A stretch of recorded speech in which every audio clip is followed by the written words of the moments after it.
আস্তে আস্তে আস্তে আস্তে। হ্যাঁ স্যার বলুন স্যার। হেলমেট কোথায়? স্যার আমাকে দেখতে পেলেন স্যার, আমার তো 1 লাখ টাকার গাড়ি, আর দিলীপ ঘোষ মহাশয় যে 50 লাখ টাকার গাড়ি, হেলমেট নেই। ওনাকে দেখতে পেলেন না, আমাকে দেখতে পেলেন? আরে দিলীপ বাবুর সঙ্গে আপনার তুলনা করলে হবে?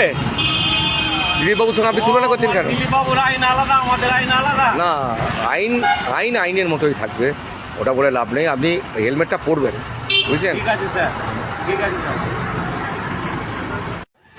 আস্তে আস্তে আস্তে আস্তে।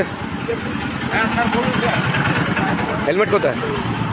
স্যার আমাকে দেখতে পেলেন স্যার, আমার তো 1 লাখ টাকার গাড়ি, আর দিলীপ ঘোষ মহাশয় যে 50 লাখ টাকার গাড়ি, হেলমেট নেই। ওনাকে দেখতে পেলেন না, আমাকে দেখতে পেলেন? আরে দিলীপ বাবুর সঙ্গে আপনার তুলনা করলে হবে? দিলীপ বাবুর সঙ্গে আপনি তুলনা করছেন কেন? দিলীপ বাবুর আইন আলাদা, আমাদের আইন আলাদা। না, আইন আইন আইনের মতোই থাকবে, ওটা বলে লাভ নেই। আপনি হেলমেটটা পরবেন, বুঝছেন? ঠিক আছে স্যার, ঠিক আছে স্যার।